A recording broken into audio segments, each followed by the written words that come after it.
ENT Clinic of Iowa is proud to present to you Metro Woman. It's their way of showing their complete commitment to women across the state of Iowa.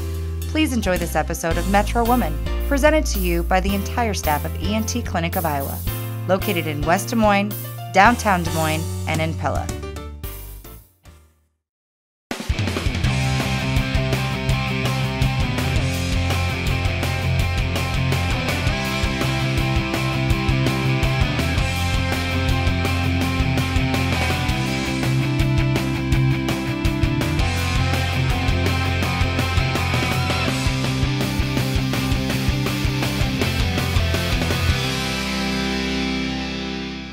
Hi there, welcome to Metro Woman, a show for women and about women. And Metro Woman starts with M. M, and guess what we found here? An M. Which is just like, I don't know, from an old building or something. Everything has a story in this place. Everything in here is interesting. We are in Des Moines today at West End Architectural Salvage, and that is a mouthful, but this building has a lot of stuff in it, so it's a big name for a building with a lot of stuff. Right, and architectural is the word to describe this place. It is full of it, and there's no end to all the creative things you could do with the things in this building. Well, I think what's interesting, Don's going to show us around today, tell us the history of some of the pieces, the ways that you can decorate with them. He's got a lot of knowledge about the industry, ways that you can really just spice up what you're doing in your own home. Exactly, and don't we all need a little spicing up? Right, well, the Metro women do. Yes. And maybe you out there can get some pointers as well. So join us after the break here on Metro Woman.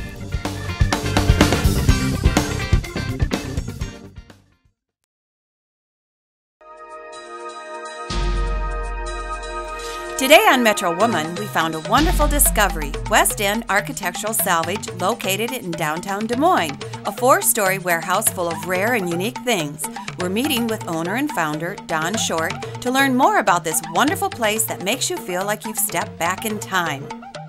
So Don, tell us a little bit about yourself and your business here. Well, my name's Don Short. I'm the owner of West End Architectural Salvage, which is where we are.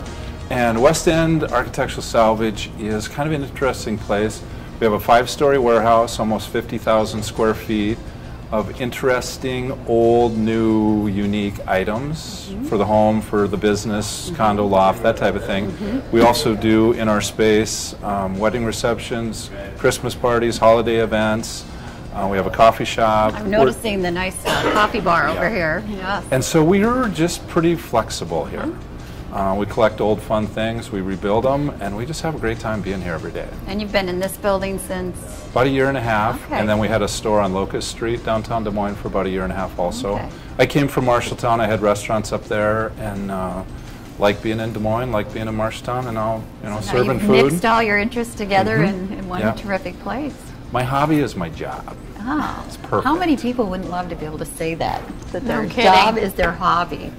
It works well. I'm sure you're the envy of some people. I doubt that. What were you doing before that you had access to pieces like this? I lived up in Marshalltown and restored probably 15 homes there. And then if one would come down somewhere, we would go and take things out and kind of collect it and just keep it from being thrown away. And what kind of customer comes to you here? I mean, I'm sure there's a variety. There is a variety, and what I always say is if you live somewhere, you could be a customer, because it's things for the home, it's things that can be decor, they can be things that you need, a door or doorknob, but we also are trying to do things that are more just to use because they have interesting features. Wow, and I'm sure you've seen your business increase as it's kind of spread word of mouth, what you have here. Yeah, we've gotten bigger, and every day we have people that have never been in before. And so, yeah, I think it's got room to grow. And part of that is for us to come up with new ideas and new things and new ways to use things to allow it to continue to grow. Well, one of the things I keep looking at is this beautiful table, and I mean, I'm sure you have such clever ways to use these. I've been really fortunate items. to have people working here who are really creative and really artistic, and so like these tables are made out of cut up pieces of tin ceiling that we nail back on and then coat with finishes. And so it's really a unique application for the tin, but it makes a really interesting statement. Now, do you find that when your customers come in, are they looking for like one signature piece for their room, or do you have people have done their entire room and pieces from it? Yes. We have Both? people doing both, Okay. yeah. And I think sometimes it takes people a walkthrough to figure out what it is they're looking for. There's a lot of stuff here. And we do have people that have very definite ideas of what they'd like. Right now we're working with 3 people that are using 10 to 15 pieces in a whole house restoration remodel. And then we do a lot of work with people in new homes too.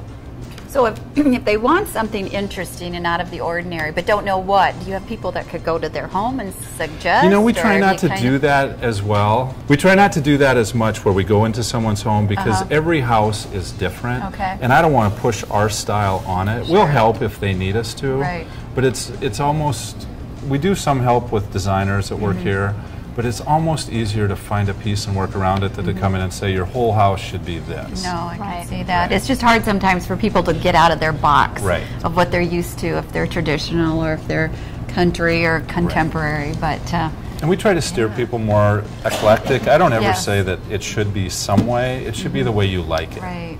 And so Right. that kind of And every opens home it up. should have a conversation piece. I mean, it just Right. makes it fun and interesting. Right. This has a lot of conversation pieces Yeah. sitting around. We have a lot of stuff here that's kind of fun. Yeah, I can see it. And so if you guys want to wander through and come along, I Definitely. can give you some ideas of how we're using different things. Okay. 4 floors of incredible discovery when we come back at West End Architectural Salvage right here on Metro Woman.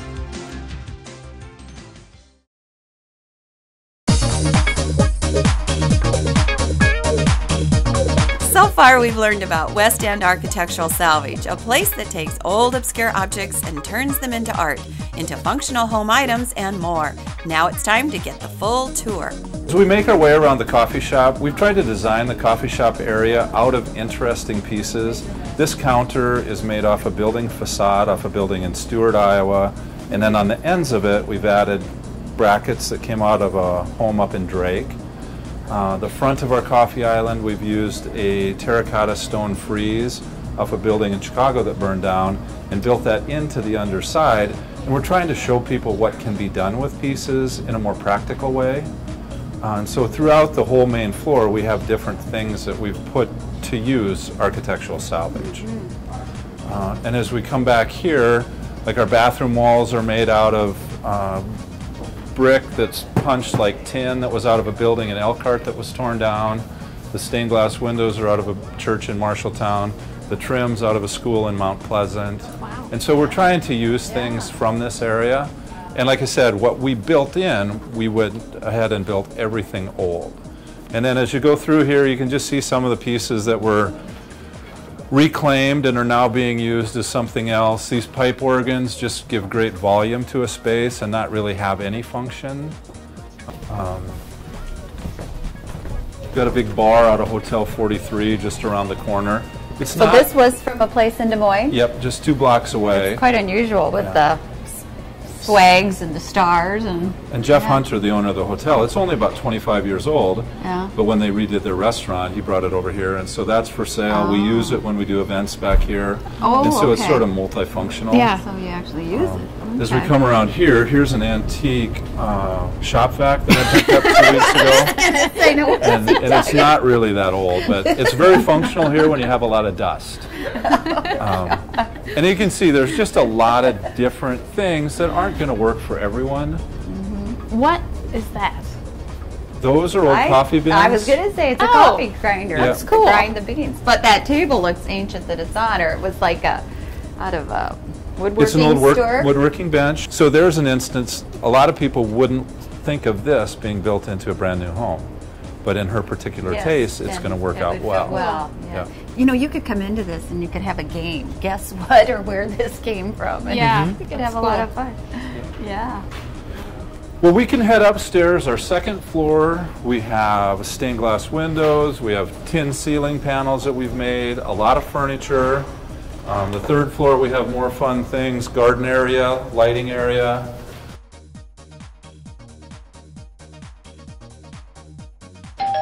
So as we make it up to the second floor, we've got different areas that we have kind of similar things put together in. Like right now, we have a little bit of an industrial area where we have old metal furniture, a copper top table. version of downstairs. Uh-huh. Yeah. And it's on an old anvil base out of a blacksmith shop. Cool. Truck carts that people use for coffee tables, and just interesting not for everyone pieces. And then as we go back to the west of the building, we have mirrors and the mirror frames that we make, tin panels that we've made, then it wraps around to the side and we have a stained glass area. And as you come up the other side and back to the front, we have a lot of the painted furniture. And so we kind of have things organized a little bit.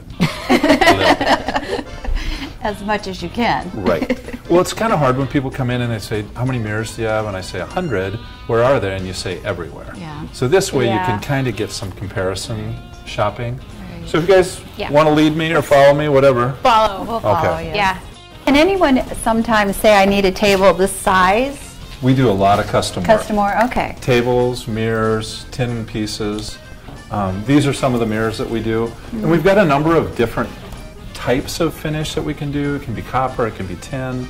So you have a little bit of choices, I'll say. And then back here we have a lot of the different tin panels. my We do gosh. different styles and different colors, different sizes. So when you have a home that has different spaces, not everybody's going to have a piece that a 4x4 piece fits into. Right. So we're really trying to be diverse. Oh, I think you've succeeded in that.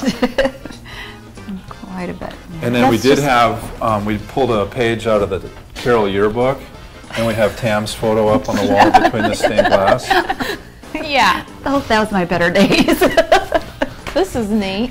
This is another tin top, and this, when we did Sobraco, the wine bar restaurant on Court Avenue, we made 4 of these arcs for the bar, and we only had room to put in 3, so when you go into Sobraco, you sit with your friends at an arc on the bar. And that is That's so really nice This one that's to left over. socialize in that shape. When you're out, you can talk to everybody, not just the Everybody. person to your left. And so once again, we have more stuff on this side. We have newer office furniture. And then as you get into this area, we have a lot of our stained glass pieces. Yeah. And stained glass is real popular.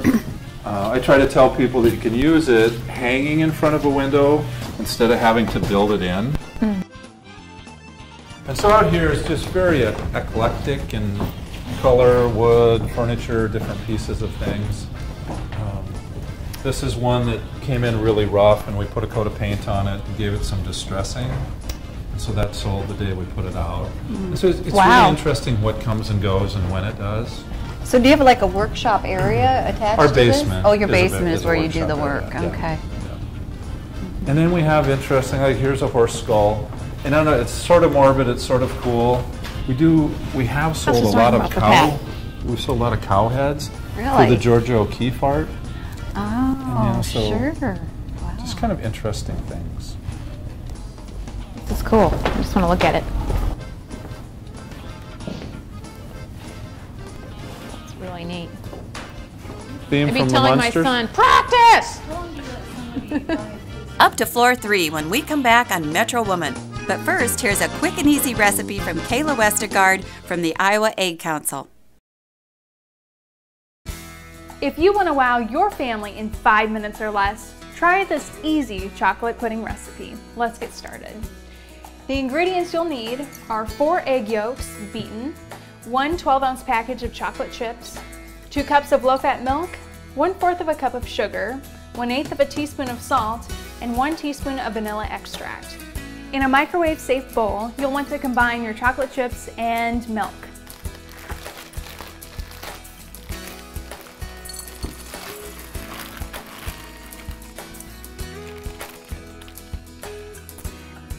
Pour in our milk. And we'll microwave this mixture for 3 minutes on high. I've just taken our chocolate and milk mixture out of the microwave and I'm just going to beat it until all of the chocolate is thoroughly mixed.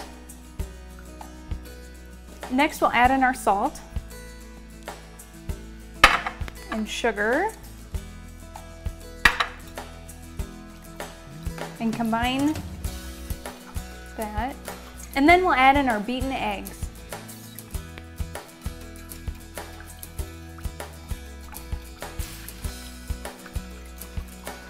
Now we'll put this back into the microwave for a minute, we'll stir it and add in our vanilla, and when we come back, we'll have chocolate pudding straight from our microwave. Moving my mind. and my hands at world record speed. I'm Luke Myers. If you want to be incredible, eat incredible. Eggs. Incredible energy for body and mind. Easy, fun, and the kids are sure to love it. Microwavable chocolate pudding. Thanks for joining me. I'm Kayla Westergaard.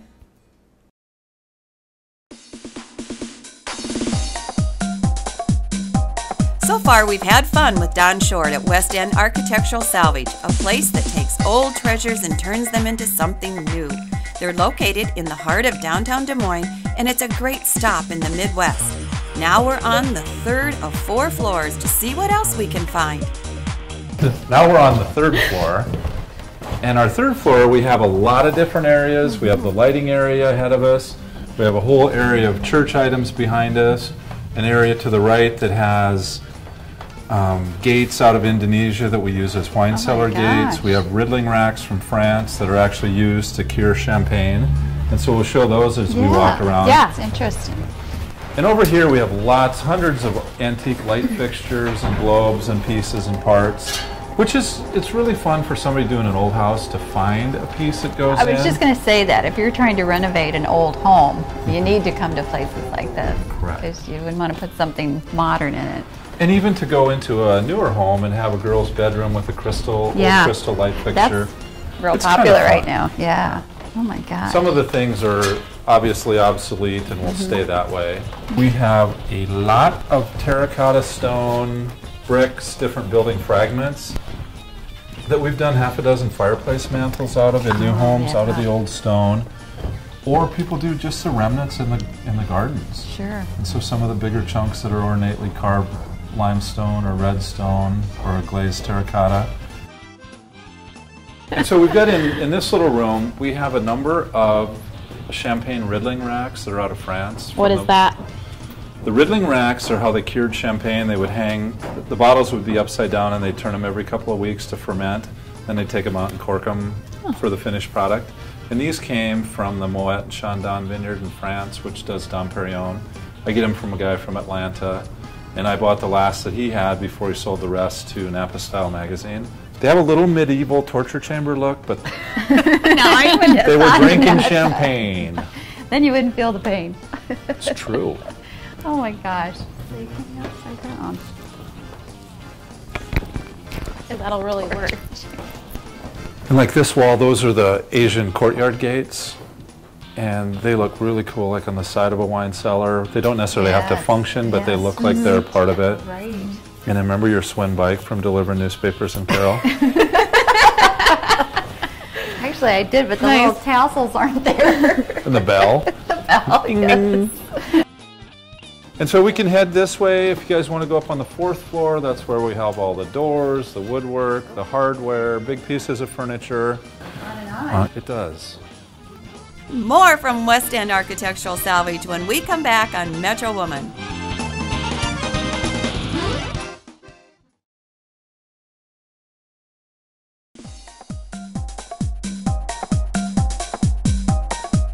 We've had a great day with Don from West End Architectural Salvage in downtown Des Moines, and now the 4th floor to finish up a wonderful day. Now we're more up on the boy floor. Doors. Doors, woodwork, Don't hardware. let the door hit you on the way out. I always tell people that start at the top and work down, because up on the top it's a little disappointing if it's not what you're looking for. You know, we have probably 500 or 600 different doors, all different types of molding, door hardware, cabinet hardware. So this area is mostly front doors that have the glass, different things that are more readily used. And then as you get into here, we have church doors. We try to organize them by style. Do they really use them as a door, or are they repurposing them for other elements? It's about half and half. Okay. We have people where a panel is kicked in or broken. They'll replace the door. We have people that have turned the doors into headboards. Yeah. I have a gal who just built a really cool closet out of doors on each side and 2 on the front, and actually has her computer office in there, so you open it up and it's like a new room. Oh my gosh. We did Alba, which is a restaurant in the East Village, and Jason hung probably 45 doors from the ceiling, and so it defines height and space. I've seen that. That's cool. Just to bring it down. Yeah. You know, you just need creativity. Doorknobs. Oh my God. I'm sorry, a lot of Look jokes from the 80s are popping into my head. Doorknobs. We named this area after you. Thank you. You're welcome. And what's good is this stuff is authentic. It's not reproduced Correct. and Yep. made to look old. It is old. That's neat. And these pieces are really funky. This is a pocket door, piece of hardware off a pocket door. You know, the art in that is pretty well done. Gosh, yes. Yeah. I was just thinking my grandparents had an old farmhouse, it was like from 1910, and all the doors were these huge, and I think that the doorknobs were like this. Yeah. Wow. So they wouldn't have been able to go to Home Depot. Not up in No. BCLUW. That was Shell Rock. Shell Rock. Shell Rock. Isn't that where Home Depot started? Yeah, Shell Rock. These are kind of fun pieces. You know, we always have things that are what they are. You know, you use a door for something else. These were carts to move big, heavy pieces around. They came out of White Line Freight Company. Oh, sure. Well, they've just redone White Line lofts into living areas. So when I found these in a warehouse, we've told people you can put glass tops on it. It could be a coffee table. Yeah. And then you have something really unique. If you happen to live in that building, it's got the name on the building. That It would could be really perfect fun. for over there. So then this area is all woodwork, different types of moldings. And that has been the tour of West End Salvage. Oh my gosh. And it's quite a tour. There's so much here. I'm really kind of picturing a lot of little nooks and crannies in my house, and just things where we can put interesting pieces, and just to make it a little more fun. Some good instead of, like, imagination. oh, And look. this is the kind of place you come back to again and again and again. Well, we've had a very full and interesting day I'll here. say. Don was a wealth of information, so it was really great. Yep. And my brain's full. Yes. There was a lot to see and a lot to do, and we just really learned a ton. I did, anyway. Oh, I did too. And he is just so helpful in giving you tips and things, ideas. And like I said, creativity is what it's all about. Yeah. Like our W here. How creative are we? That's right. And speaking of W's, if there's anything you would like to see Tam and I do, go to www.metrowoman.tv and just let us know. Thanks a lot for watching.